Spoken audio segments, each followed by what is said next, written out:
হাই friends, কি খবৰ আপোনালোকৰ? মোৰ ভালেই দিয়ক। আজি চাওক, শিঙি মাছ আনিলে।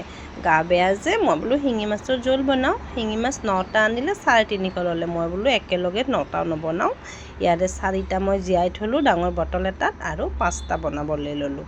কিন্তু এতিয়া চাফা কৰিব লাগিল নহয়। চাওকচোন শিঙি মাছ চাফা কেনেকৈ কৰেনো আপোনালোকে, মই কেনেকৈ কৰোঁ আজি আপোনালোকৰ লগত শ্বেয়াৰ কৰিছোঁ দেই।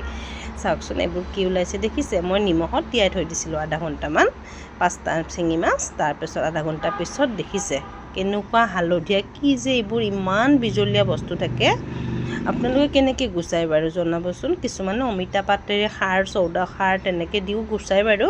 মই কিন্তু এইটো পদ্ধতি অৱলম্বন কৰোঁ দেই। দেখিছে এতিয়া কি ধুনীয়া বগা হৈ গ'ল, দেখিছে কি ধুনীয়া চাফা হৈ গ'ল। আপোনালোকেও এনেকৈ কৰিব পাৰে দেই। যোনে যোনে মানে এনেকৈ নকৰে এবাৰ কৰি চাবচোন, ধুনীয়া চাফা হৈ যায়। তাৰে পিছত মই আকৌ নিমখ দিলোঁ। আকৌ নিমখ দি পেলাই এবাৰ আকৌ ধুনীয়াকৈ পিহি দি মোটামুটি 5-6 বাৰমান ধুম। পানীত ধোৱাৰ পাছত একেবাৰে ধুনীয়া বিজলখিনি গুচি যাব, এবাৰ খাবলৈ উপযোগী হৈ যাব।